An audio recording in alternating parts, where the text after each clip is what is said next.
says offline. It's coming. Here it comes. Here it comes. There's the first one. There it is. Welcome to BrotoGP. This is episode number 135. The Andalucian Grand Prix just happened at Jerez again. And there's actually a lot more to talk about. So there were plenty of storylines. I'm actually not surprised that more stuff happened at the round where everyone showed up again and where everyone was able to race previously.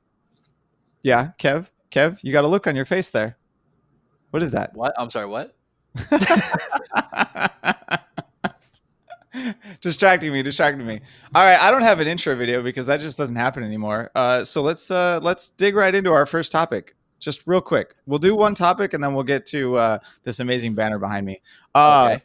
Let's go with Yamaha right off the bat. I think Yamaha is the only topic. Is it the only topic? The only topic. It's the only thing that matters. It's the only topic. So Yamaha. Yes, I love the transition to live and how we don't like have a beginning anymore. So it's just mad awkward at the front. Every single time we do one of these, it's like a weird first date. Even though I've jacked off to Rob like 90 times because we just sexed all the time. It's like when quarantine's done and you got to meet up with all your boyfriends. Wait, Wait, we're on episode 135. It's only 90 times? Well, I mean, since the last one.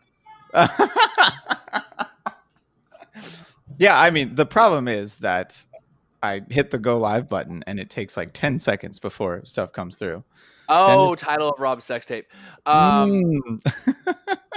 Okay, now that everyone's in the chat and we're live and you've had a chance to swipe up on the old Instagram or click on the old Facebook link, we are here. The Andalucian Grand Prix happened. Yamaha closed out the podium for the first time when? Like 2014 that Yamaha had all riders on the podium. We saw the swaggiest boy in the paddock go 2 for 2. We saw Maverick salvage what looked like potential disaster in both races, two second places.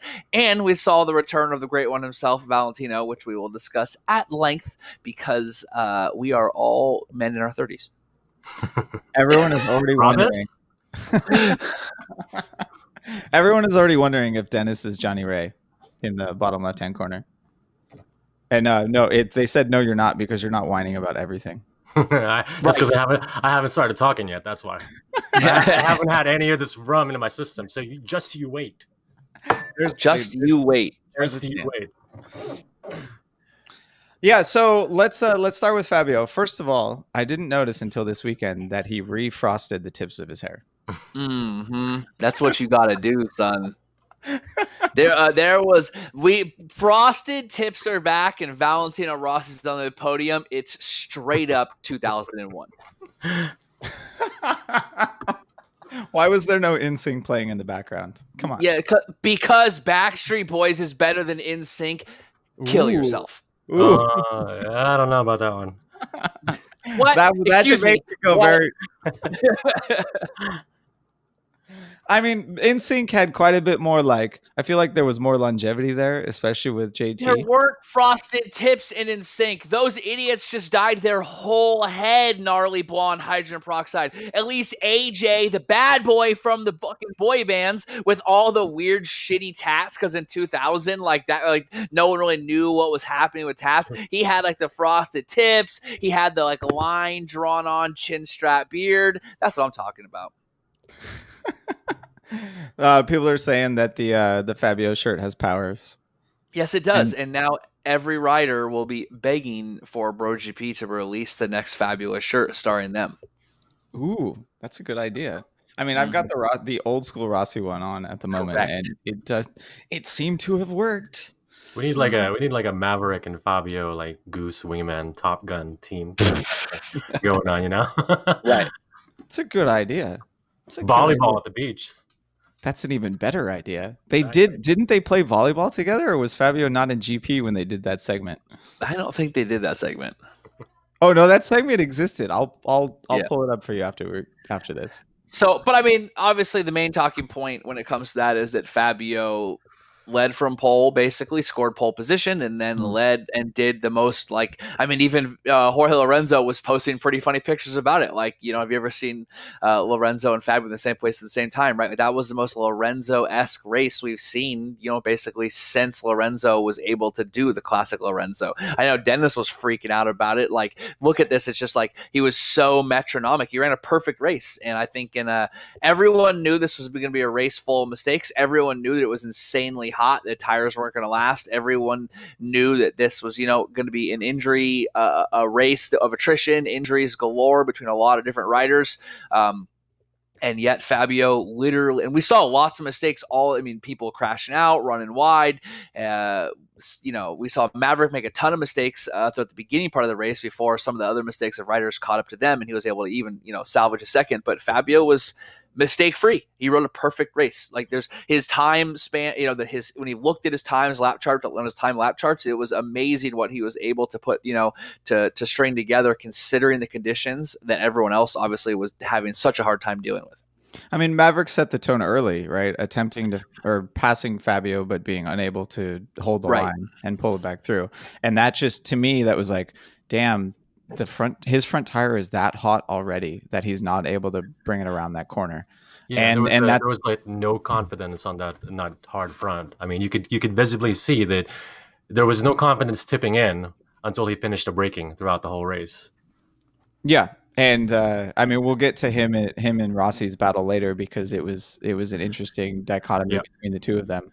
I mean, so last podcast we talked about how Maverick wasn't going to make the same mistake of running the soft tire, and he chose the hard and got the same exact result.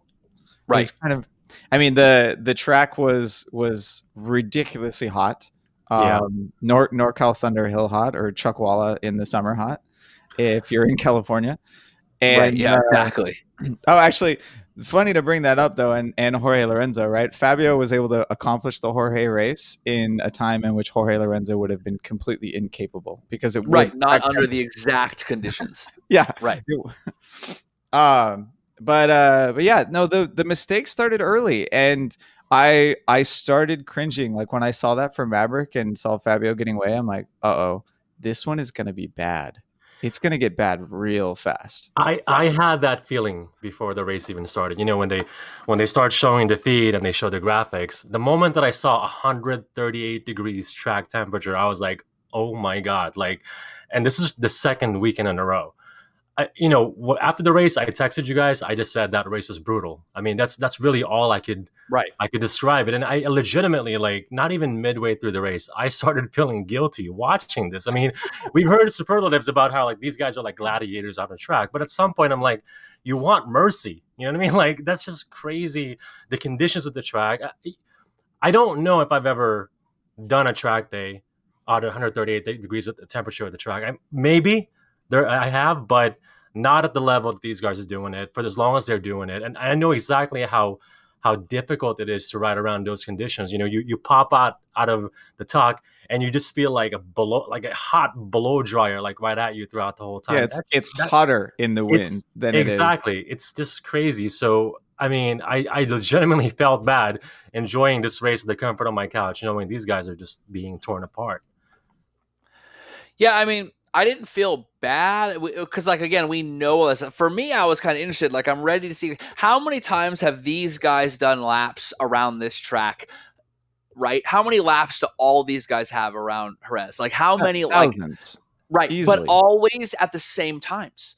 Always, every year, this calendar effectively replicates itself, so to speak, almost every year. So other than freak rain races, something like that, generally they're riding in very similar conditions year after year after year. Very similar time spans, very similar calendar time. When they've gone here after they get here after they've had some early flyaway races to get themselves in the groove. Now we start here. What's interesting is and I've talked about this before, like how you perform, right? But and while it's more nuanced than this, there's two kinds of basically like memory, or two kinds of ways that your body reacts. There's procedural memory and declarative memory. And procedural memory is like what you people generally refer to as muscle memory, right? Like procedural memory is when you drive your car home and you were supposed to stop at the store and you totally forgot because you just zoned out and just went through that muscle memory motion. I do that all the time. All these guys have procedural memory. I mean, MotoGP is a procedural memory sport in many ways, especially like how they do it. Like so much of it is your non-thinking, non-conscious reaction. It's the subconscious part. It combined with muscle memory. And now these guys are riding around a track which they have a completely programmed set of parameters to ride on under vastly different conditions, different time span, different time when they've got here from travel, different time of the year, totally different weather patterns, and it's totally messing them up. This year is going to be weirdly exciting but boring because every race win, not every, but the vast majority of race winners and who does the best is who's just going to be able to stay consistent under these crazy conditions.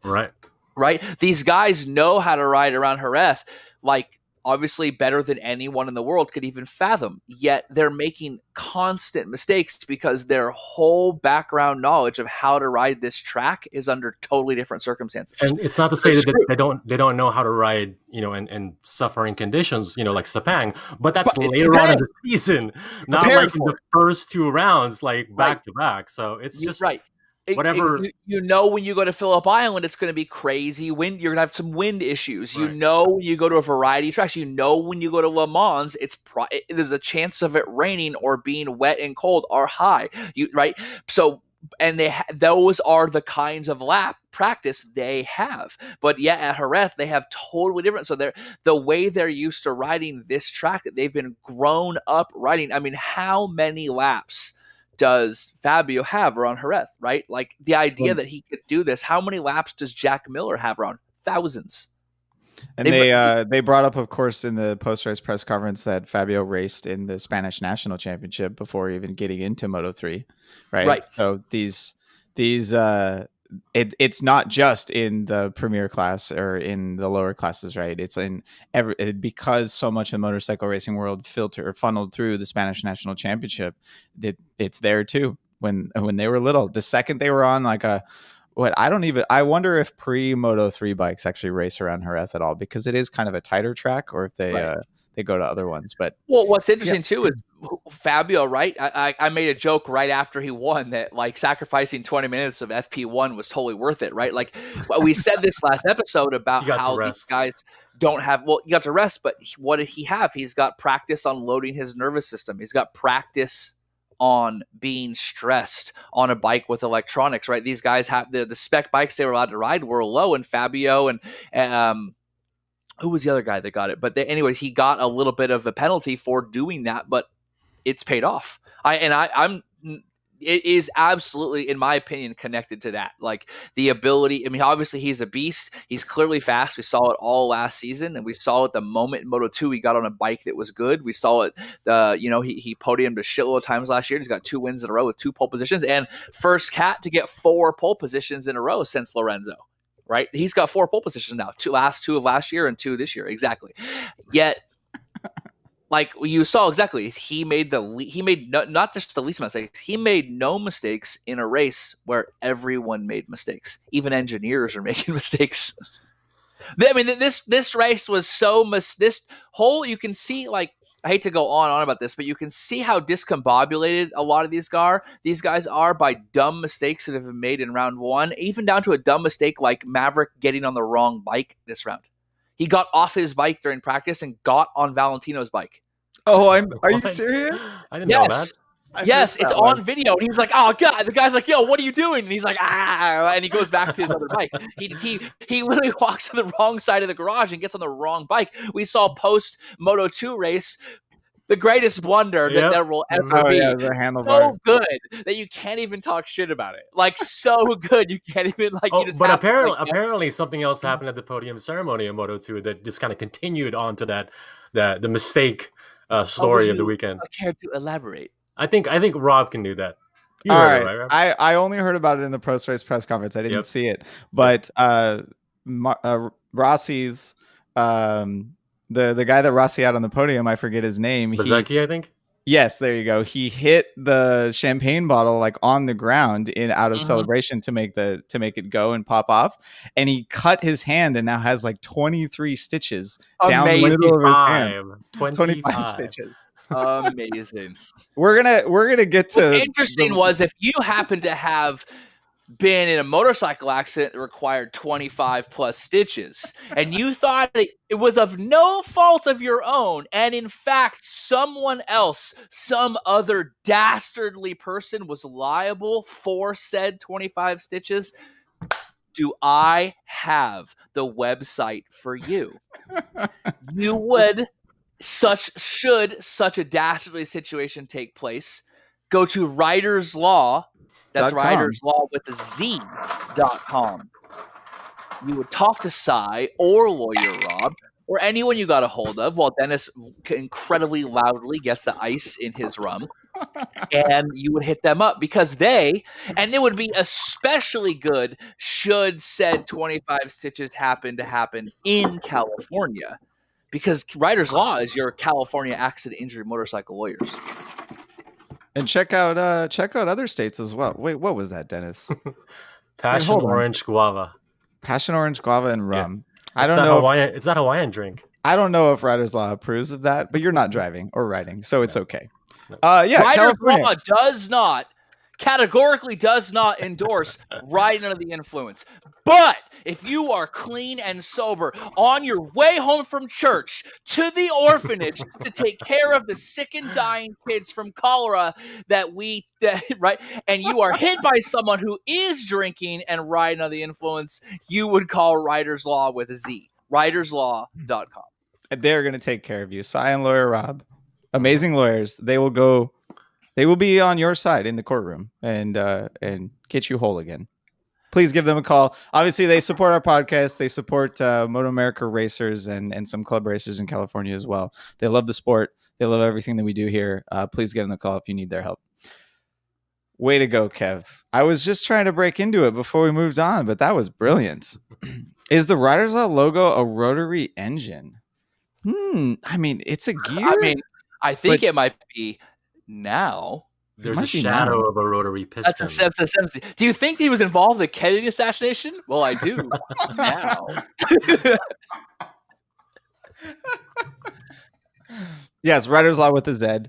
If no one in the chat has this. The guys ask about the Writer's Law, but not my sweater.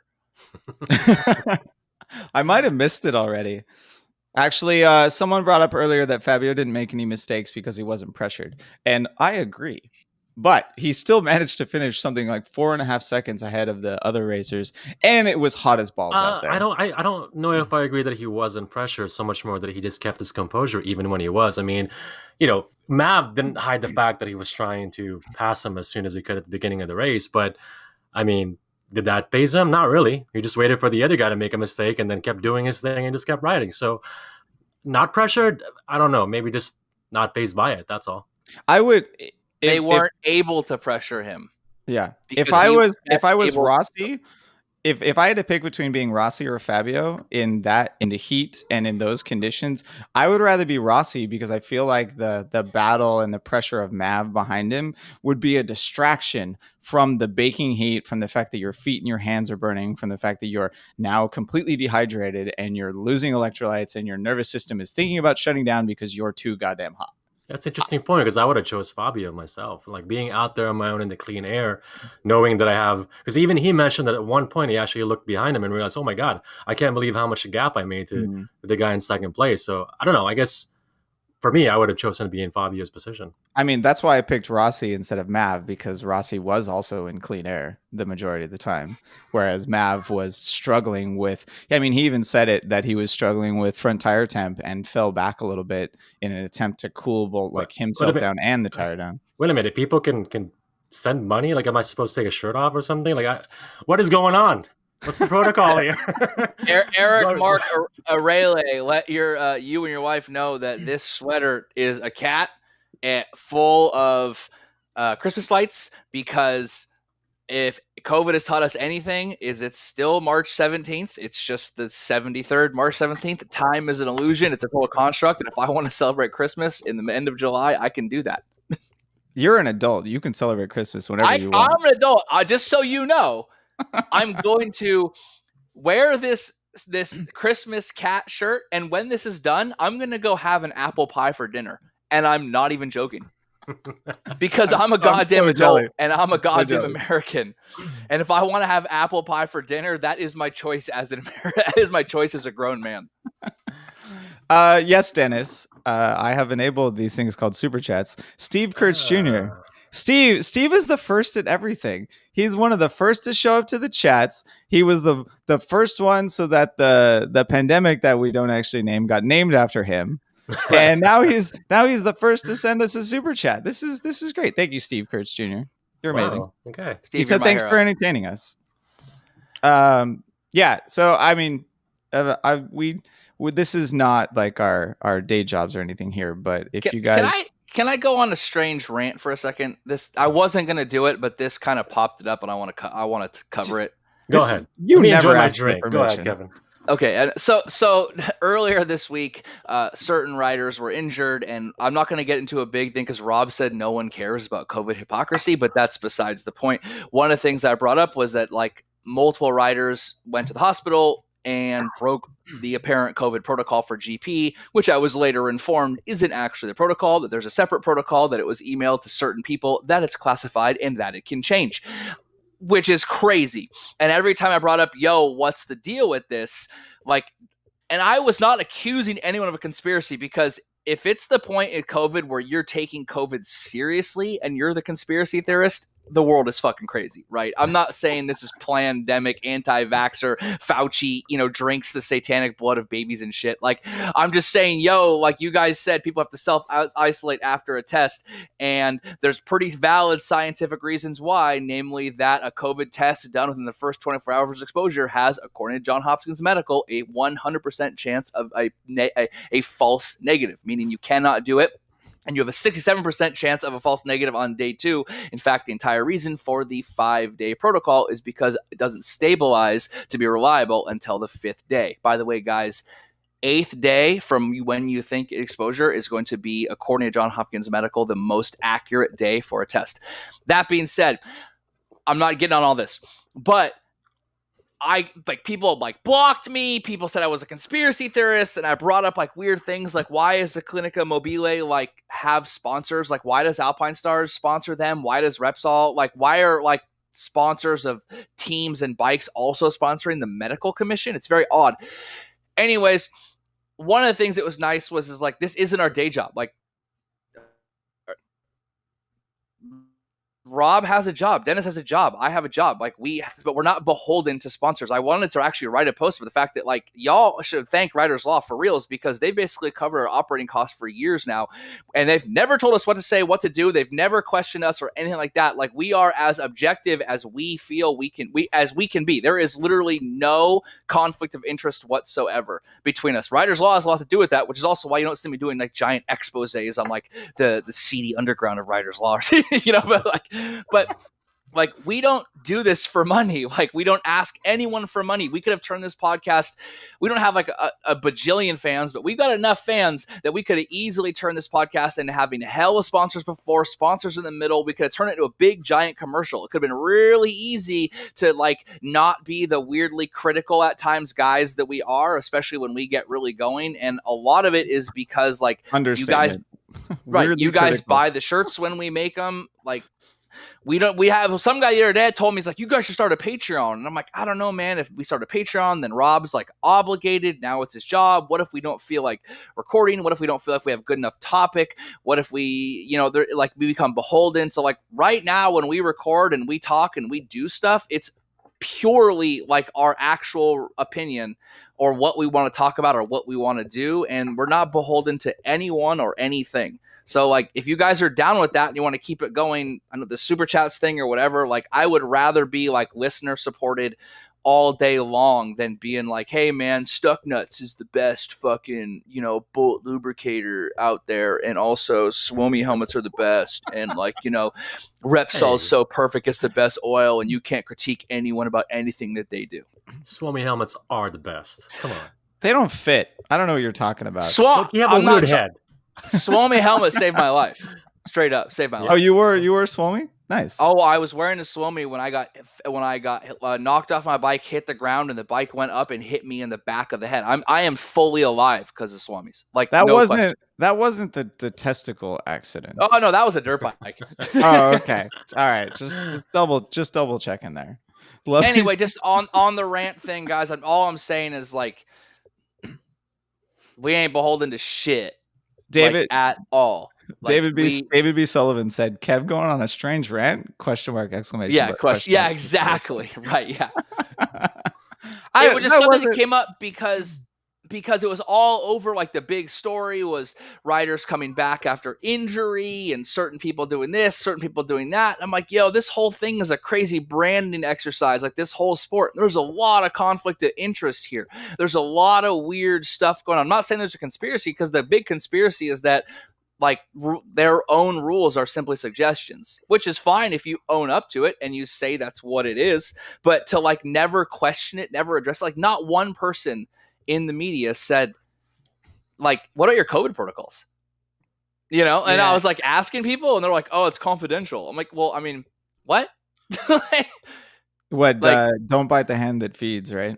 Right, and that's the sport. So all I'm saying is we will munch away at any hand because no one feeds us. I will eat those tasty digits.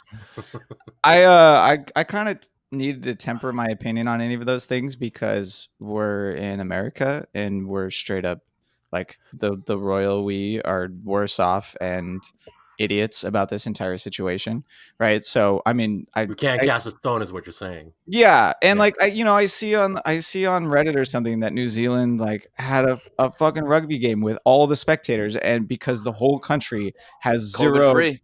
has 0 cases. New Zealand is my dog, straight up. I love New Zealand and everyone in it. I want to go. I want to live there. Yeah, that'd be great. Let's do it. It'll become the New Zealand Riders. BrotoGP is relocating. You'll see this next time at 7:30, fucking Oceanic Pacific time. I don't even know. Fuck. Anyways, back to the race. I just want to say like that about real quick regarding the thing. So Rob put that super chats thing on, so you do have the ability to put a little money in there or donate in this, and Rob can explain it further if you'd like. Oh no, they got it. Honestly, they know more about it than you two do. So I don't know shit. Straight up. I don't know anything.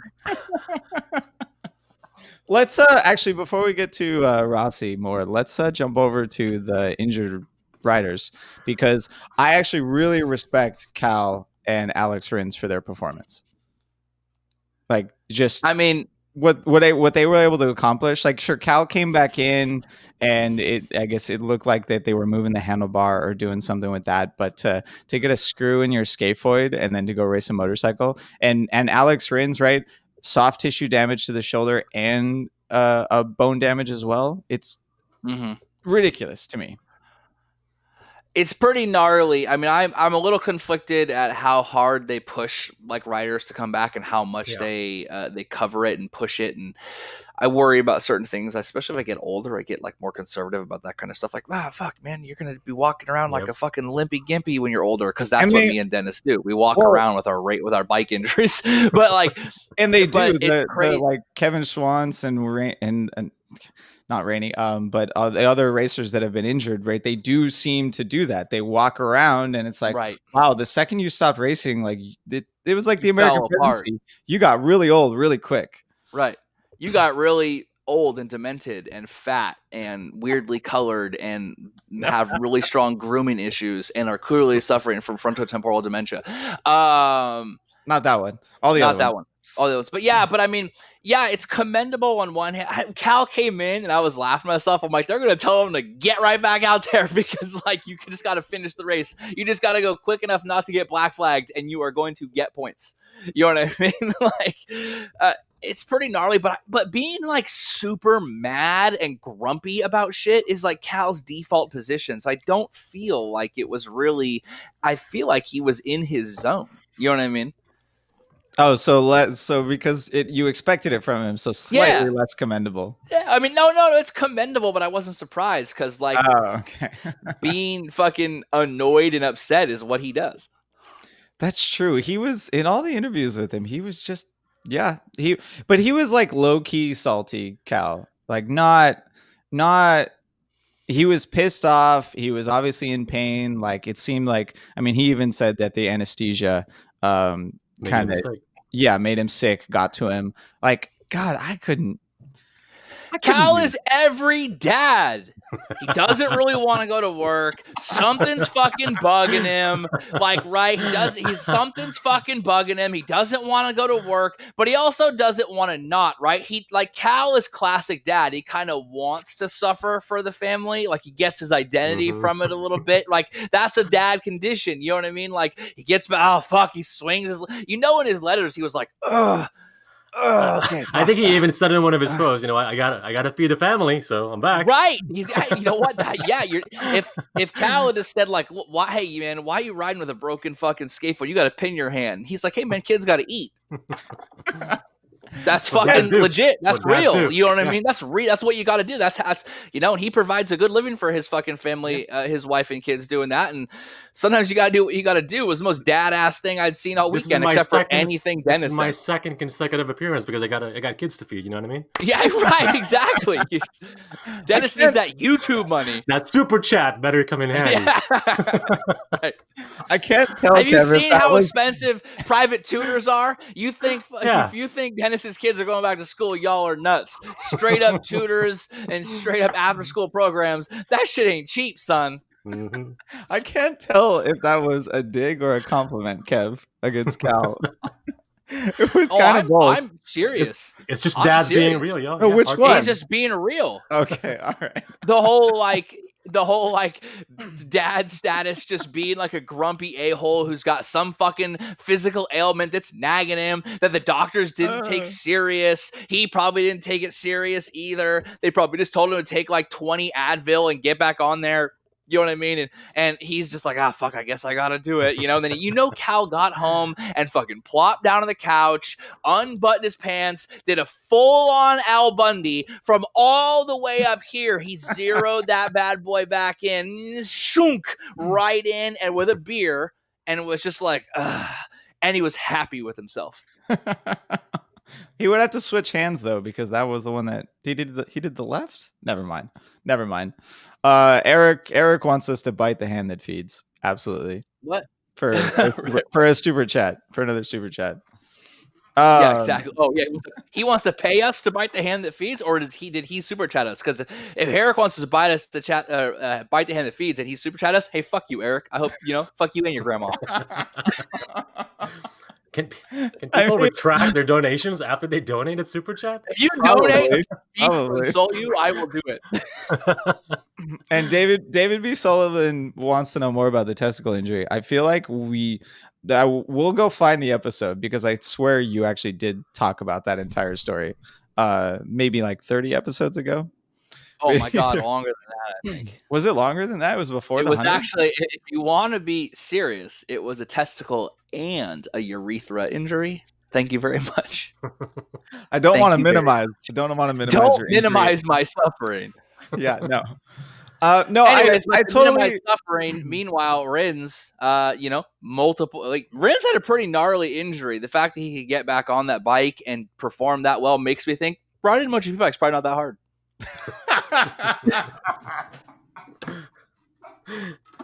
Hey, if a 41-year-old Italian can do it, I mean, can't be that hard. In the hottest race that I can recall in MotoGP ever. Exactly. Oh God, I honestly, in you saying that, I really thought we're on topic of Rossi. I don't talk about it enough. I think whenever I mention him, I just say, because there's nothing he does that can amaze me anymore, because I already think he's the greatest of all time. So whenever he pulls something out, I'm like, that's just Rossi being Rossi. But I gotta say, what he did in this race weekend, as brutal as it was, I gotta give him props for it. I mean, that's just. But man. only because he's old, though. At 41? Oh yeah, You say that like a bad thing. God. it's amazing. No, Rob, only because Yeah. he's 41. No, but if he was 27, then he wouldn't be giving props to Rossi. He'd just be Yes, like, but then no, if he I was totally expect-" 27, he wouldn't relate to so many people in the way that he relates to. That is true. This is the whole thing, is right? true. Like, this is the big thing. People say, like, oh, the new generation. Why do you like Rossi so much? He's not even that good, man. He hasn't won a title in a decade. It's been longer than he won a title since it took before he won his last title. All this, like, first of all, Rossi's 41 years old. He's been racing forever, 25 straight seasons with a podium, and he's on the cusp of 200 podiums. Every single time Valentino gets a podium, he's one more day of hope for all of us dudes that have been watching him our whole lives. Like, right? He's one more example of, like, you don't have to hang him up yet. Because if there's one thing that happens with men that's part of the male condition that happens to, not the male condition, but to a lot of men, is that, like, a lot of men, for better or for worse, and there's some toxic masculine, but a lot of stuff involves that, like, a lot of men take a large portion of their identity throughout their life is their ability to physically perform. And unfortunately, as we get older, time is, a cruel bitch. She robs us of those things. And nothing is worse than coming face to face, right? Like, the day Dennis's son beats him in an arm wrestling match is, like, the day that he's the proudest, but also the day that he knows, like, the beginning of the end is near. You know what I mean? Like, the day that you, like, that's right. That's that big conflict. Yeah. It's the day, like, every single one of us has, like, woken up when we're 36 years old, 37 years old, 40 years old, and been like, I don't want to get up. My fucking back hurts, or whatever. Or you're not as strong as you once were, or you go play football on Thanksgiving with your friends, for Thanksgiving dinner or before, and someone goes to the hospital because you're reminded that your 41-year-old body cannot pivot in the grass without cleats, and you fucking tear your ACL. You get stone cold reminder. One of the greatest movies of all time, The Seventh Seal, is basically a guy saying he'll play chess against death for just the chance to extend that one last time. We all know it's coming, and we all know it's happening, but the stark reminder of it is the reduction in our physicality and our physical ability. And every single time Valentino gets out there one last time, sweaty and disheveled and a little bit wrinkly and, like, weirdly too skinny for his age, but he's trying to keep up, and he's able to show us, like, not today, death. Didn't you see Game of Thrones? Not today, age. Not today, death. Like, Valentino Rossi is the greatest example of every man, because it doesn't matter how rich and famous you are. It doesn't matter what fucking family you're born into. It doesn't matter what your vocation is, what your education is, what your station is in life. Age is coming for all of us. And Valentino Rossi is a reminder that not today. Not today, guys. Damn. Well said. Damn. I'm just going to let that one soak in. Got to marinate that one a little bit. Mm-hmm. I'll give you the little golf cap. I wish you could light up your sweater for that one. It would have been perfect. The battery, this sweater saying. does light up, but the battery's dead. I got a shit ton of batteries right here, Kev. You should have told me. I would have shipped them to you. The most dad thing ever is he has a random box of batteries that was probably in the drawer underneath the packet drawer. Dennis has a packet drawer. The packet drawer's got so many Taco Bell mild sauces in it. It's got fucking Chipotle sauces. You know what I mean? He's got Szechuan sauce from McDonald's from 20 years ago that he's saving for one really good McNugget session. Like, he's got the sauce packet, but right underneath the sauce drawer is the out-of-the-box, pretty sure they're new battery drawer. Well, I'm surprised that drawer is not in the refrigerator. Like, come on. Do we still do that? Do we still keep batteries in the fridge? It's not in the refrigerator because, like, 4 weeks ago, he probably thought a battery needed to go in, like, that steering wheel thing behind him, and then it's still on the desk because something else caught his attention. Yeah, that happens every time. It's not a true battery drawer unless it's got an extremely minuscule Phillips head screwdriver in it to get those weird little watch. Yes, oh my God. Oh, wait. And the holder is a Duracell battery. What the fuck? What? Wow. I'm genuinely, like, amazed. This is peak dad podcast right now. Peak dad episode. This is what Kevin was talking about. I got space to fast. Right? That's it. I'm going downhill from here. Right. Not today. It's not quite downhill. There's I do still a oddly little check more. the riders' ages and go, oh man, that guy's actually not as young as I thought he was. Like he's getting close to my age. Or I mean, He's 20 years older than Fabio. yeah, no, He's that's twice his age, literally. but like I Fucking, think he could be his son. Dovey and Cal are both like a month or two younger than me. So yeah, I mean, I don't Okay. do that age relation to Rossi like you were saying, but for just a lot of the other racers. To give you guys some real hardcore personalized, going to hit you in the cockles of your heart, right down in just a boosh. Valley is 41. Homer Simpson was 36. Damn. And how long has he been around? Damn. 36 years old is how old Homer was. How Homer's been around 24 years? What's no? I mean, his age in the show is 36. No, years old. he's still 36. Yeah, he's got 3 kids, hates his job, barely can pay his mortgage, on the brink of poverty with a single mishap, a single thing. So worried about having another kid that he tears his hair out, and that's how he goes bald. And Val is 5 years older than that. Oh man. We can only be so lucky. We would only be so lucky. Right. I don't know if it's going to happen for me. I don't think we can make it to MotoGP in time. People were asking when I'm getting my Moto2 wild card earlier. And I mean, if I could fly to Europe, I'm sure, it would happen. But can't do that right now. Unfortunately, my passport is useless. Right. Unfortunately, we a little banned right now. What else did I want to talk about with Rossi? I mean, his not so subtle shade in the press conference. Yep. Yeah, so this kind of came to light in the press conference. Apparently a bunch of the other journalists knew about this beforehand, but I guess Rossi's been fighting with Yamaha for a significant amount of time to get a motorcycle that he feels more comfortable with, and they've been telling him, just ride it like Fabio and Mav. Shut up, go ride the bike.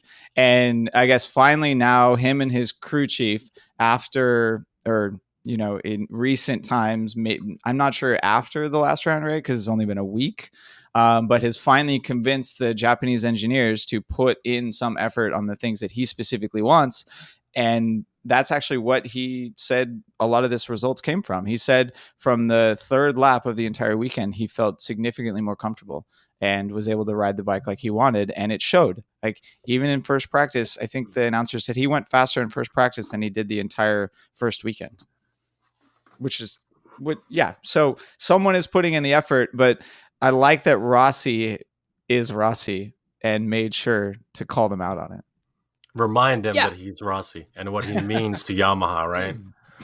Just because Rossi is that old dad fuck at your office that's had the same job for 20 years, and he just fucking tells the boss like it is. He's like, this fucking guy. The boss is like 10 years younger than him. Somehow he got promoted over him. And fucking Valentino still, like Valentino should be the team manager of a team now, way up, smoking cigars with a fucking bad dad bod gut, drinking red wine at the track, and instead he never got passed up here. He never got it. He always got passed up, and he's just that guy at the office still. And he's like, this fucking company that they just fucking listen to me, they'd make $1 million, man. I had all these ideas. Like Valentino, just like the grumpy old guy that we all know.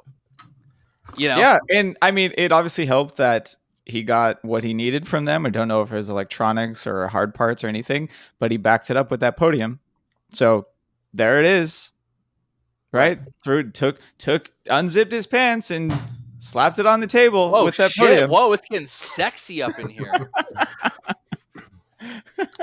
Yeah, I gotta say, hearing him say that about like Yamaha telling him to ride it like Fabio or Maverick, I was a little bit disheartened. I mean, despite the Kawasaki shirt I have on right now, everybody knows I'm a Yamaha guy, and I've always liked the fact that it seems like they prioritize producing a machine that everybody can ride. So to hear that from them, when it's like, did you forget about Ducati and Stoner? Telling Melandri to shut up and just ride the bike kind of thing. Like, it's like they didn't learn from history. And it's a little bit of I feel like hubris as well, right? Because Maverick and especially Fabio is going so well on the bike. But I don't know, like, you can't forget that, a happy rider is a fast rider. And you know that like that whole conversation was like when in Point Break when they come in and tell Pappas, Gary Busey, that he's gonna get partnered with some young Quantico fuck, right? And then he tries to argue with fucking Johnny Utah, and he was like, "I was taking bullets in Da Nang when you were wiping your shit on your face or whatever." Like they're telling him to ride like Fabio, and he's like, "I had 8 world championships before Fabio was born." You know what I mean? Yeah. And it's like, or how, however many it was, but there was he had an appreciable number of world championships before Fabio was born. Oh my God. How times have a changed. non-zero amount. Maybe it's not that Yamaha tries to make a bike that everyone ride. Maybe it's that they try to make a bike that their 2 top riders can ride. Right? Because that would, if you look at the end of last season, and they focused solely on Fabio and Mav, it would make sense, right? Rossi. That's still better than what Ducati. They should make a bike that Moises Miranda can ride. Because P is stored in the balls. Thank you. Yeah, $6.90. Moises is reminding us. I think he did that on purpose. Whoa, what's up, Luca? I was gonna say, yeah. They're asking you, what's up, Luca? She says, I like her sweater better than Kevin's, for the record. She said, "Hey, Kevin," not "Hey, Dennis." By the way, he said they're asking what's up, but she only said, "Hey, Kevin." Dennis says he likes your sweater better than Kevin's. What? This is number one bullshit. This is number one bullshit. No, Kevin's not hating on your sweater. Sorry, guys. Yeah, the choice is not binary, Luca. Just because Dennis said he liked it doesn't instantly mean I don't like it. But what's interesting about, to Yamaha's credit, Maverick and Fabio have gone 1-2. Fabio is on 4 poles in a row, and they're maximized. For Yamaha, this was the best result they could possibly have. While their rivals at Honda are having major problems. No, I think the best result is they've maximized points. They have this, we'll cover this in a little bit, but they have this potential engine issue. But despite that engine issue, they've given themselves the biggest possible cushion. When a rival is out, if you have a rival that's out of the championship for a certain number of time, this could have easily been the situation where Fabio got 1 win and then he got 6th. And Maverick got 2nd place and then got 4th, right? They could easily be in Dovi's position in the points, but instead, right, and it would be that cushion would be a lot less. They maximized potential damage of having a rival not be in the series or having rivals injured in the series, right? Rins is injured, Cal is injured. We have this whole situation where when injuries happen to take their rivals out, they maximized points. And if you look at Maverick, he wasn't having the greatest race either race, yet he's 2 podiums deep, double seconds. Fabio obviously was running flawless and maximized, but from Yamaha's perspective, they're saying, look, regardless of situation, our other 2 main riders, basically all of our non-Italian riders are doing just fine, Valentino. And actually, and Valentino being 3rd increases the benefit that they got out of it, right? Because Dovi wasn't on the podium again. So for Yamaha's championship perspective, it's even better. It's kind of it's interesting though, right? Because I suspect that Yamaha's still kind of expecting Maverick to win the title, and they're kind of thinking that Fabio is going to make mistakes later on because he's a rookie or something. He's not a rookie. All right, because he's newer. Yes, he's not a rookie because he's a newer rider in a satellite team. When was the last time a satellite team won the title, if ever? The last time it would have officially happened, I can tell you, it was in 2000 when Valentino won on the satellite Honda in 500, the last year of 500. Now, obviously, he had Mick Duhan's entire team, the factory squad, but he was not running the factory squad. It was a satellite bike, and as we've talked about on this podcast many times, it doesn't matter if Pramac has a factory bike. It's not actually factory. Factory spec doesn't mean factory support in the same way. Valentino did it on his bike, and that was the last time. But the real question is, it's probably been since then that a satellite rider has won 2 races in a season. But let me just bring this back to the engine allocation, because I can't even remember the last time we had a season where engine allocation had to be discussed or was an issue. So I wanted to legitimately... I can't even remember the last time we had an episode that didn't have Steve Kurtz Jr. and his awesomeness in it. I wanted to ask Rob... Hold on, Dennis. Before you get to your question, we're going to say this. I believe that Steve Kurtz Jr. is reminding David B. Sullivan that episode 74 is when Kev talks about his testicles and his urethra. And my urethra. Yeah. At the 83-minute mark, that means you had to make it to that means there might be like a large contingent of people that didn't make it through the whole episode and didn't actually make it. Know. They They don't know about me tearing my urethra and not being, and the only way of being able to pee was using a like urinary stones medicine. Spoilers, don't do it. No, don't do it. Trailer. It's a trailer. Oh, okay.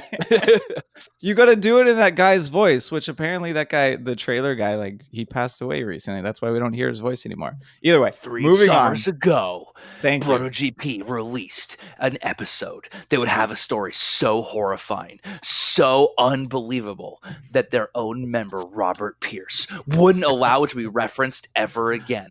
If you want to hear this story, tune in to episode 74 of the BrotoGP podcast. At 83 minutes in, you will find out what happens when you case the shit out of a WR450 on a triple and absorb the entire impact of that casing with your dick. And on to Dennis's question. Cue Inception song. Boom. Boom. No, just going back to the engine allocation, I was saying I can't remember the last time that even came up during a season. I wanted to ask Rob, in a shortened season, which we kind of have, could it even pose a problem for Yamaha, the allocation? Well, so we haven't talked about it because they, with the spec electronics, right, and all those new rules that came along with them, they increased the allocation. They increased the fuel. They increased the allocation. They gave unlimited engines to the teams that haven't podiumed recently. And because of that, right, we haven't needed to talk about it because no one was under pressure, right? Mm-hmm. The factories could finish the season on 4 engines. So maybe the factories are a little bit lazy right now. Maybe these extremely hot conditions put some unexpected stress. Just like Kev was saying earlier, right? They get to Jerez, they expect it to be in May, and they expect maybe 35 Celsius temperatures, right? Like warm, but not what we saw out of this weekend.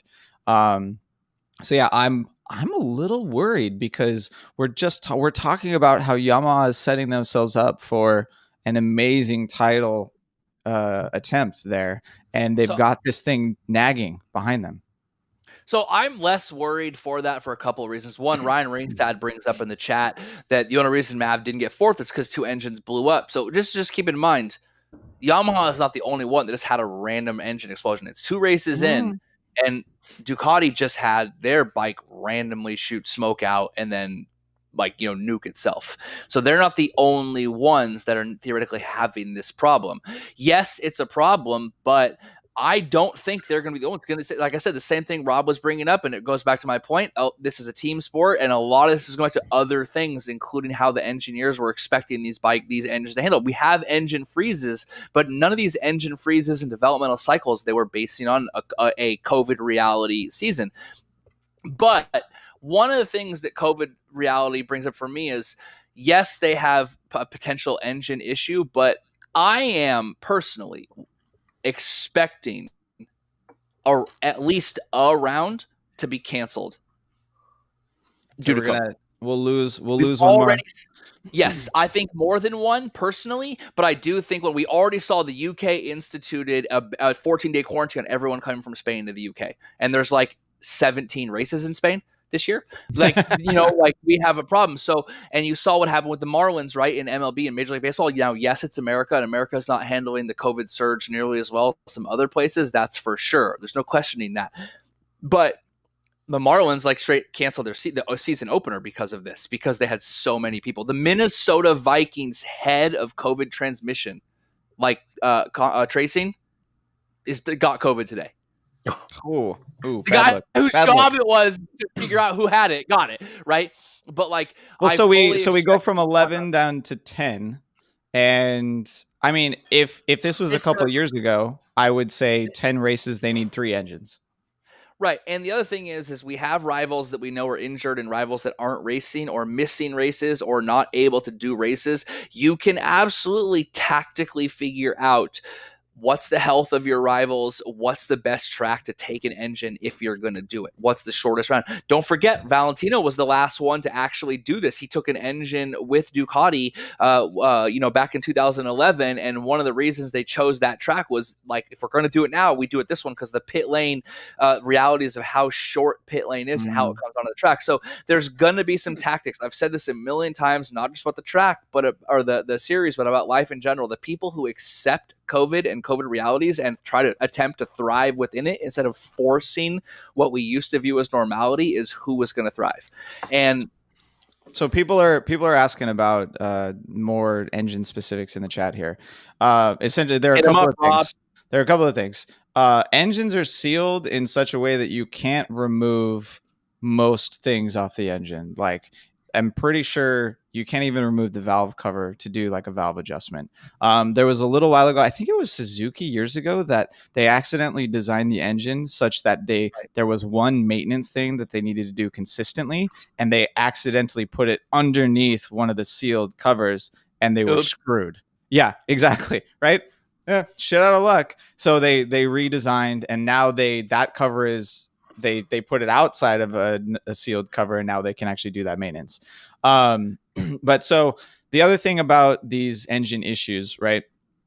Unlike Ducati, the Yamahas didn't blow up. Like Maverick reported in FP3. Yeah, Maverick reported in FP3 like some weird sounds going on, came back into the pits. Rossi got a warning light, pulled over on track, and I think the same thing is also true of Morbidelli. Whereas Ducati, like, I was kind of hoping, especially because Pecco didn't crash, I was like, oh, maybe it's like tire smoke or something, right? There's a lot of weird stuff going on with the tire. But then in one of the press conferences, Mav and Rossi said that it smelled like oil. Yep. So, and those guys, they know what burning oil smells like, and they're freaking out. Oil is bastard. Yeah, oil is bastard, according to Valentino Rossi. Perfect. But yeah, so those engines, like, they might not be done, right? They have 5. They could probably finish the season on 4, because I'm sure they were a part of the conversation of them reducing from 7 to 5. And there's no way in hell that they would have let Dorna reduce their allocation down to a number that they couldn't make with some buffer. They might be able to. They're going to do a Lorenzo 2012. You got rivals that are hurt and injured. Cycle those things to be as fresh as fucking possible and keep winning and getting seconds. And then when those guys come back, limp it home and hope one of those rounds gets canceled. I mean, you saw Danny Pedrosa won like 7 races in a row in 2012. Didn't win the title because Lorenzo was just too consistent afterwards. Get out to an early lead and then manage the lead. Right now, there's never been a better time to jump out to a massive early lead and then manage that. If you get 75 points ahead 3 races in, even maybe more than that after 4 or 5 races, you don't have to beat that guy. You only have to beat everyone else, especially with the short season, right? It's only 5-point difference between first and second. So right. Yeah, I mean, and the Rossi and Morbidelli engine. Oh, the other thing about engines too, the factory is allowed to have 3 specs of engines, so they can have A, B, and C, or like factory, supported factory, and then like you bought it because you're a Vintia and you don't get any Ducati support. We don't know. I have never ever seen it published which engine people are on. Like, they always say like, oh yeah, Fabio's getting the A spec engine, but they're not going to tell us if he has the exact same engine as Rossi, and it's unlikely that he has it. I bet you Yamaha is using the 3 different specs, and Rossi and Mav have 1 spec, Fabio has another, and Morbidelli has the 3rd. So it's actually a little weird that it was the two satellite bikes that had issues, because, well, the Yamaha one not so much, because it could be a sensor, they could share that part, and maybe it's something they can fix. But for it's Pecco's not weird at all. Valentino is in the hunt for the podium. He's got all those buttons on the thing, and he saw, do I get multiple VR46 guys on the podium, or do I get a podium? And he hit the motherfucking kill switch, son. Kill switch, the purple engage. shell. The purple shell, that. for sure. Yeah. Exactly. Exactly. It's Oh no no, that would have coincidence. taken out Fabio. That would have been the red Right. flag. It's Sorry. no coincidence that both dudes that came out were champions under him who run the VR46 Academy. And then suddenly, when he's in a fucking gnat's hair of a podium, they have mysterious engine issues and have to pull off. Please. Yeah, but so the point I was getting to there was they usually tune the B spec or the C spec down they're detuned. slightly to make them more reliable, right? I mean, we saw that it was the bump down the straightaway at Mugello caused Rossi and Jorge significant engine issues, and they tuned them back a little bit, and they didn't have to change anything for the satellite team because they were already detuned. I think that happened a couple of years ago. So all this engine stuff, I've never seen reliable data for what's actually going on, and they're not going to tell us, right? All the answers are going to be tongue in cheek. The weirdest thing about this sport is the weird forced secrecy. No real information on anything. COVID protocol, how much riders make, contract stipulations. Like the whole sport is so weirdly shrouded in secrecy. It's really odd. I mean, I could see like the riders not wanting to give away like setup changes that they made or whatever during practice because it would like other teams hearing that would give them an advantage possibly. But yeah, Yamaha not publishing that they like their cam chain timing sensor or whatever is like had a fault in it and they have to replace it. Like just tell us. Everyone's going to read that press release. You're going to get way more plug on those interviews. You can even turn on super chats in your YouTube video and no. Right? You could raise money to buy new cam tensioner fucking sensors. Yeah, I don't know. I don't know what's going on, but they and the riders too, if everyone knew how much they all made, they would make more money. They wouldn't make less. God damn it. That's how that works. All right, that's all the engine stuff that I have. I mean, there's a couple of things. There's some talk in the chat that they do have a scrapped engine at Yamaha, so they already scrapped one of them. They shipped them back to Japan in between Jerez 1 and 2. Right, a little more worried. I mean, Lynn Jarvis, they asked him if he was worried, and he was like, "Yeah, we're definitely worried." But I mean, there's no one in any situation in racing that's not worried. They're all worried all the time, right? They never have enough money. You never have enough money in racing. No matter how much money you have, you wish you had more. There's no situation, no matter how much performance you had, you wish you had a little more performance. There is no sweet spot like perfection, where you're going to meet. So are they worried? Absolutely. But the one thing is, it's like the Donald Rumsfeld. It's a known unknown. You can plan around this. You might have some engine reliability issues. We can plan around this, and the fact that they have a big cushion by a couple of the other title favorites being injured is definitely going to play into their hand. I mean, right now their number one worry is Alex Marquez, and what are you going to do? Hopefully Taka Nakagami actually. Yes, right. Hopefully all these engine woes are just because this is the first 2 rounds of the season. It's probably going to be the hottest rounds for the rest of the season, hopefully. So I'm kind of hoping that it's just that maybe the sensors, like, it's just too much heat for me, so shut me down. But hopefully there isn't actually anything mechanically wrong with those engines. I mean, Austria in August with those crazy long straightaways. Oof. Right. I'm not worried about. I mean, for me, it's interesting. I'm not worried. I mean, I don't want to get injured or nothing, but I'm ready for a season where there's hella monkey wrenches thrown in the mix. I mean, the last few years have been so predictable and so uninteresting to me eventually that I'm just like, I don't even know if I want to do this anymore. You know what I mean? Like, it's fun and stuff, but I was like, dude, this is getting kind of fucking repetitive. And now this is great. I mean, obviously I don't like that COVID happened and all the difficulties for everyone around the world, but like one of the bright shines is the bright sides of it is that like GP is super like, who knows, like if we saw this race 3 years ago where a guy pulls out in front on a Yamaha and then runs it for the entirety and wins, like we'd be like, oh fuck man, another one of these. In 2008, 9, 2007 we were just like, oh god, This is so old. But it just goes on something we've said for years is the stories around this made this race super interesting. You have so many interesting stories going on that I'm way more jacked. And if if this is just another wrinkle in the mix that riders and teams and racers got to work around, I'm kind of stoked on it. Yeah, I think I was telling a friend earlier in the season where I think that we're never going to see another season like this, given the circumstances that brought us here. Yeah, so I'm not calling it an asterisk of a season. It's just that given the circumstances, we're not going to have another season like this. This might be the most like world champion there ever was. You fucking managed this whole thing. If you rolled into 2020 and you came out a world champion, you're the world champion, dog. You know what I mean? Like, you literally navigated the situation better than anyone in the world. This might be the most legitimate champion ever. Yep. You know who wanted to put an asterisk on this season already? Alberto Puig. My dog. Your dog is Alberto Puig? I love Puig. You go ahead and rip on Puig for a while, and I'll jump in and how you're wrong. That exchange with Crayfar is like an illustration on how to be diplomatic and also how to be a boss, in my opinion. Man, I so didn't see it that way. So if you didn't catch it in one of the free practices, pre-practice 2, first 5 minutes. Yeah, Simon Crayfar was interviewing Puig and essentially asking him like,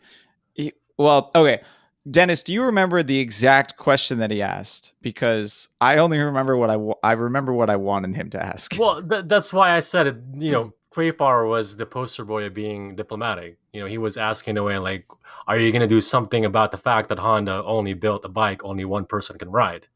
Yeah, it's not a good look for Honda to be nowhere. And I mean the qualifying results and pretty much everything about HRC for the entire weekend was the antithesis of what Repsol is paying for. Antithesis. Get it right, bro. No, it's antithesis. What are you talking about? Yeah, no, Salty Puig. When I was a kid, I used to say antithesis too. Straight up. But before we even got there, Puig said over the weekend that he wants an asterisk on, like, he already expects an asterisk on this championship because someone's injured, right? Because there are so many injuries in this season, right? And thankfully, Jack Miller in the pre-event press conference shut that down and was like, no, we all started the weekend healthy and ready to go. Right. And we all get injured throughout a race season is what he says too. Exactly. Right. We all dealt with the same parameters. We all had to ride around the same situation. We were all racing at the same time. And one other thing too that I think someone else will say probably if that ever gets brought up again too is the racers generally, especially in the race, they don't get injured in a vacuum, right? They get injured because they're pushing too hard to beat the other guys. Correct. Yes, they made a mistake. Usually is what happens. You get injured like Daniel Pedrosa when other people run into you and knock out your brake sensor and break your ankle or whatever. But generally your injury is a mistake that you had significant part in. Yeah. So it's just it like nothing is in a vacuum for all of these racers, and to even consider that, like, yes, the championship is shorter, but these are going to be 13, 14 crazy hard fought rounds, and they're going to be if they continue like what we've already seen, they're going to be ridiculously intense because there are going to be so many things that are different about every single round, different tracks at different times, like Kev brought up earlier, right? They're on the back foot because now we're 2 rounds in and we're already in Europe, right? They're not getting a summer break. Like, everything is completely different here. So this championship is going to be more hard fought. Yeah, but you're missing the point. And yes, David Sullivan, you're correct. Never make fun of someone for mispronouncing a word while using it correctly. That means they read. But if you make fun of people for misspelling words, that means they don't read. Yeah. So if someone ever mispronounces a word, but the word is clearly used in correct contents, it means they learned it from reading. I think you guys missed my point of me saying today I learned. That was a throwback to a previous episode already, but go on. Okay. Anyways, y'all seem to think that Puig's job is to say it like it is. That's not his job. True. His job is he is not like. I mean, I was gonna say he's not like a White House press, staff, but like that their job is literally to lie. His job is not tell the truth. You're asking him his opinion, Crayfar. That's great. The fact that Puig's opinion is anything not involving his rider is illegitimate is the fucking dopest position ever. That is so gangster. He literally just threw it out into the ether. Like, think about this. Like, he says something so bonkers and off the wall, and we have to talk about it in the press conference. His job is literally only to do one thing: make sure his rider is like the most confident, best prepared. Like, he only has allegiance to one thing, and that's whatever rider he's representing. This idea that he should just say it honestly and have like a frank conversation about, well, you know what, he made a mistake and that's too bad, and blah blah blah blah. No. This motherfucker's the best in the world, and he was so good that his body couldn't handle it, and now everything you guys do doesn't even count.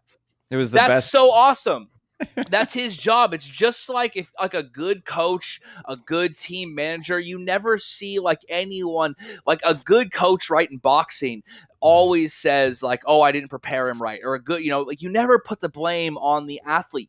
Part of the thing as being a rider, you know, rider, team, coach, whatever, in any sport is if you're the coach, you take the blame. The buck stops here. Every single one of those guys is the buck stops here. You don't put blame on the athlete. Athletes are notoriously fickle. In fact, if you look up, something like 75% of all professional athletes easily meet all the markers for being depressed. These people are absolute emotional basket cases. These idea they would literally push themselves this. The fact that Rins has a broken and dislocated shoulder and was like, yeah, I'm going to go ride is straight up stupid. But it's also like pretty cool, I guess, but it's totally stupid. The only thing that would keep him doing that is an unhealthy obsession with being the best.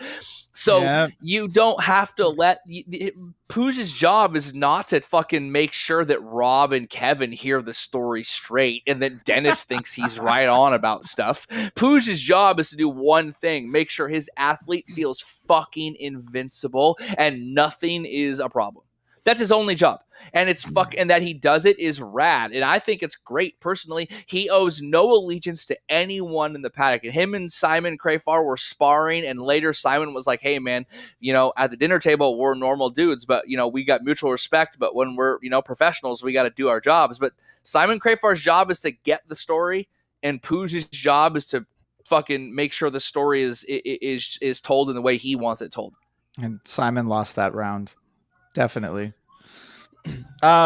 It's just, I think it's funny that 5 minutes ago we were kind of complaining about like weird kind of traditions in the paddock, right? Of secrecy, of parts and stuff. But like, this is the opposite, right? Because most other team managers and stuff would be more cordial in this situation, right? They wouldn't attack the other racers just to inflate their racer in most like, situations. So it's like, you say, hey, if you say, hey, Herv, you know, or hey, Lucio, what's up with Cal's wrist? And he's like, yo, Miguel Oliveira sucks and nothing he does matters.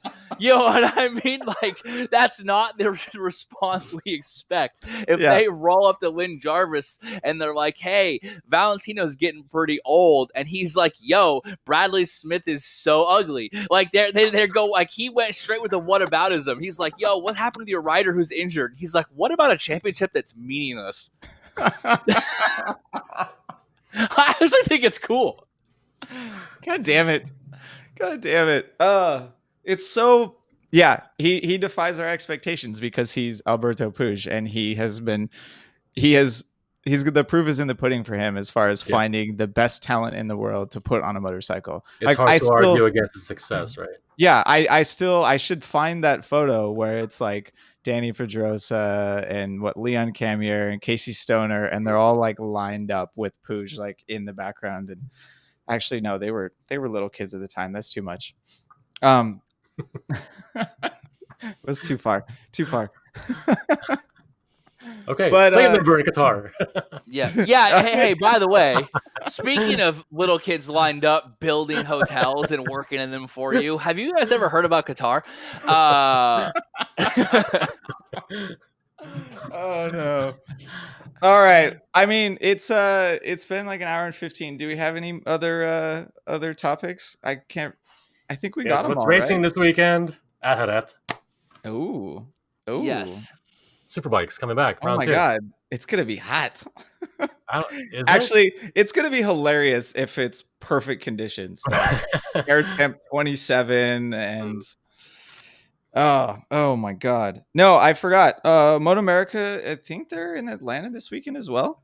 So there's quite David a said bit of it doesn't come across as gangster. It comes across as sycophantic. It's not the same thing. Generally, when you talk about a sycophantic situation, it's that you're doing something to garner, like to curry favor, right? So like the one news network, one American network is sycophantic towards Trump or whatever, right? Like because they're currying favor. He doesn't curry favor. He fucking works for him. That's his job. Like Puig's job is literally to work for a rider and make sure his rider is in the best position to win. Haven't you ever, like, it's like Ari Gold in Entourage, right? His job is not to care about what the other actors think. His job is only to care what his actor thinks. Like, they're not, this isn't kumbaya shit going on here. He has one job, is to make sure his rider is, and this whole sport, we've said this a million times, is a giant branding exercise. And if your rider is not going to be on track, you can damn well get him in the story. Because you know what they did every single time they talked about, they weren't showing Jack Miller, they were showing injured riders and whether they should be on the track, and does their absence delegitimize the ratio, which puts a Repsol, which puts Suzuki, oils and all that, like puts all of those sponsors up. His job is to keep people in the limelight and keep people talking about him. He's doing exactly what he's supposed to do. The difference is, to what mostly sycophantics like press release, their job is not actually to just basically look up to and curry favor. Their job is to cover them objectively, which is why in journalistic ethics, that's like number 2 or number 3 on like your basic list of things that keep you journalized behind telling the truth.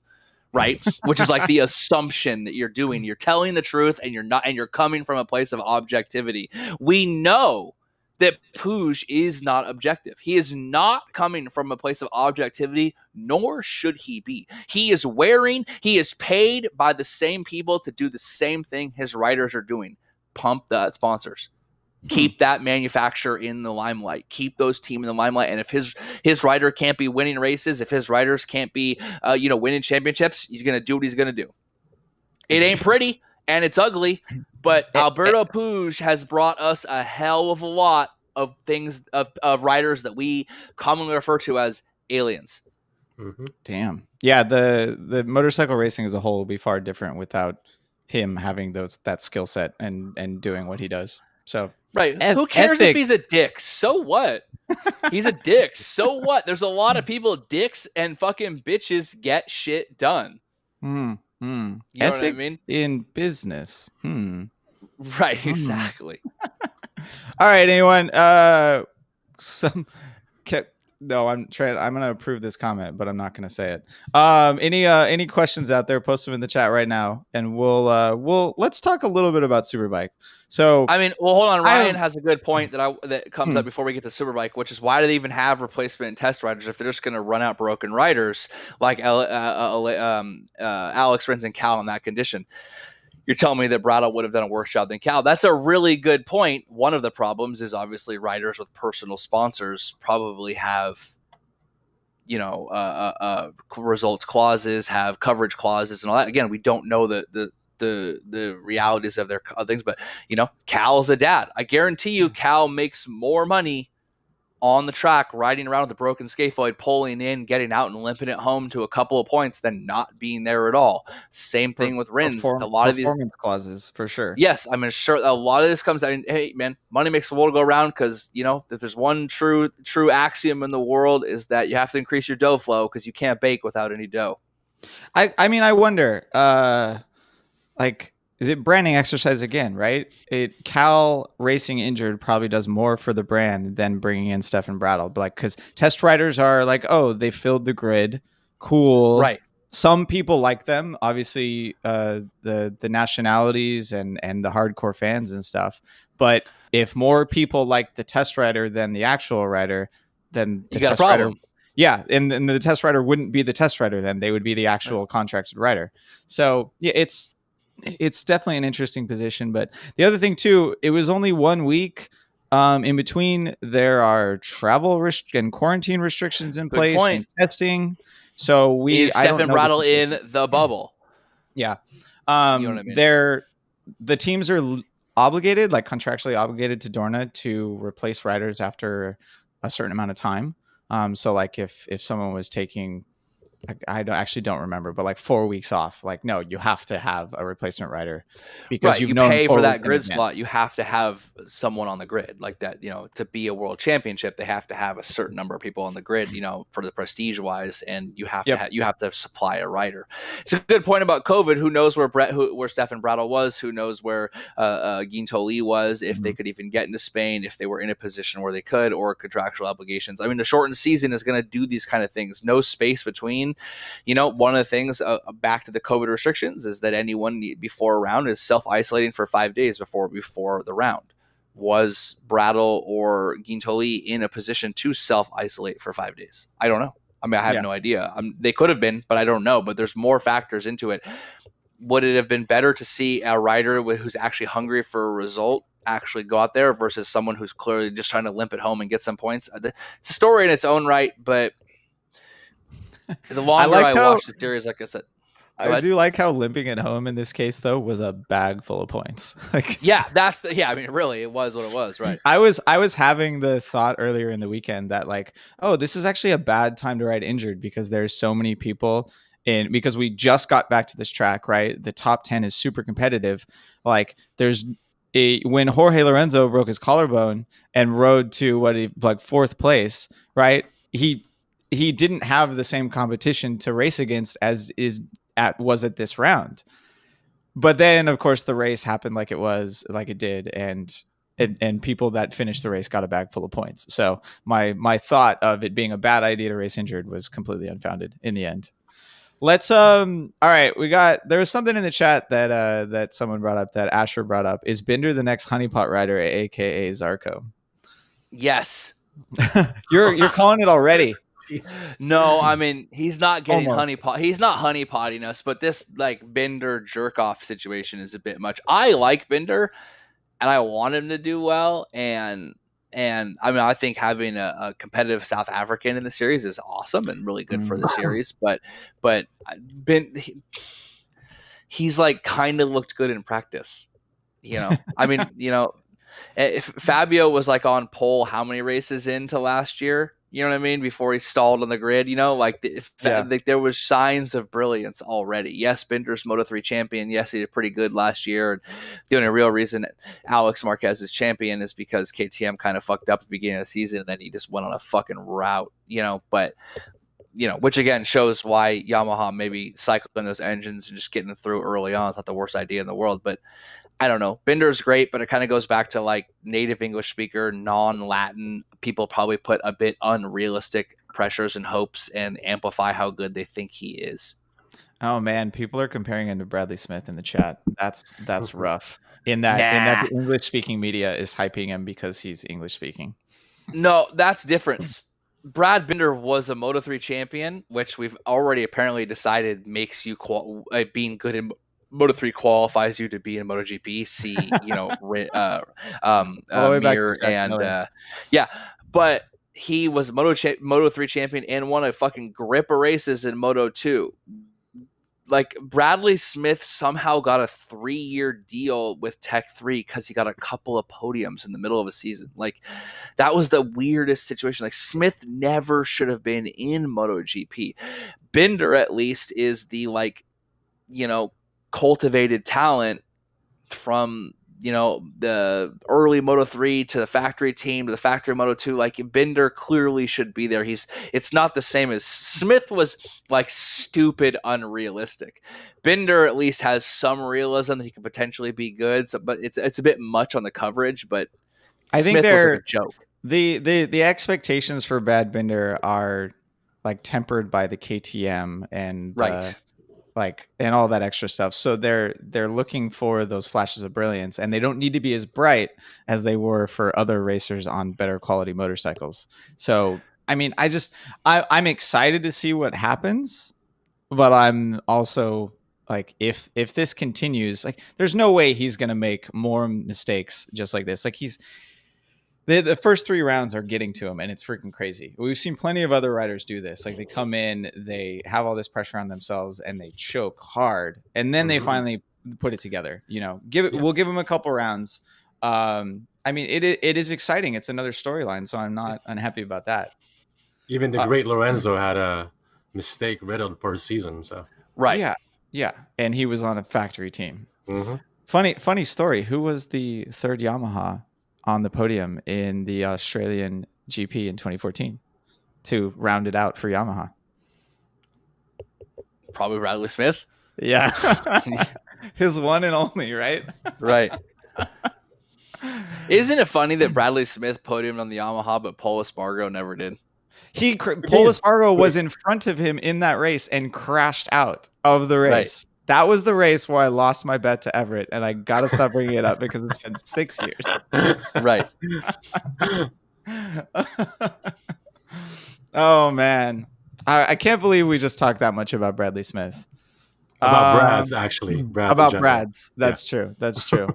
Everyone in the chat, I still am anti the word alien. The aliens are dead. We need a new word. The whole alien thing is over. It's done. We need a new word. This is a new era. That's all it is. It's a new era. Yeah. If you want a new word to describe what Fabio may or may not be, if he Lorenzo-esque. Right. That's a new word. It's a throwback. And yeah, the whole aliens thing came from the time period where it was 2008, 9, 10, like the whole podiums, not just the wins, but the podium itself was basically ruled by 4 guys. It was always going to be 3 of these 4 guys: Valentino, Casey Stoner, Jorge Lorenzo, or Daniel Pedrosa. And you had occasional chances where someone wasn't on the podium. But in the Bridgestone era, when those guys were on there in the 800s, they called it aliens because it was literally watching 2 separate races. You don't have that anymore.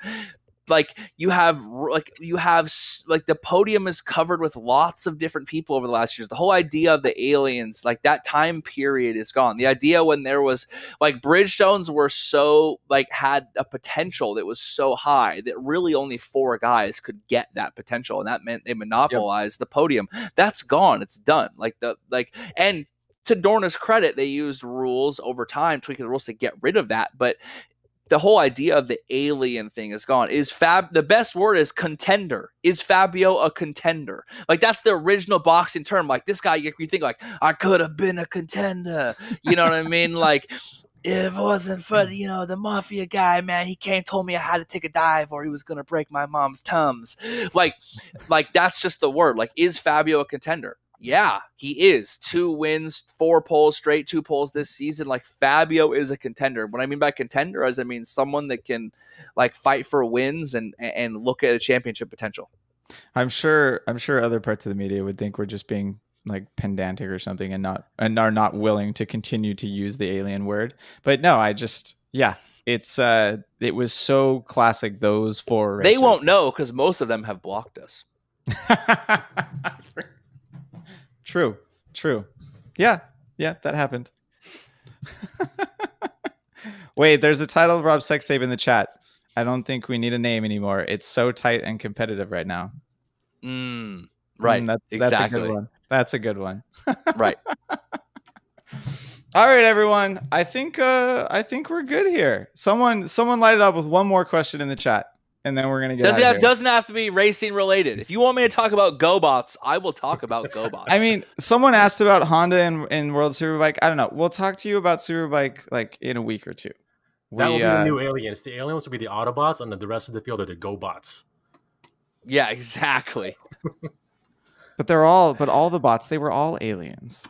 This motherfucker, I posted this is so I posted the idea. We posted this meme about Bradley when you showed a picture of Brad Binder, right? It was hey, I'm gonna put. It won't pick it up on the screen, but it was when you tell your mom you want to bring home a Brad, and it shows a Brad Binder, and she says we already have a Brad at home, and it's Bradley Smith. And my comment was this is worse than the time that mom brought home GoBots instead of Transformers, right?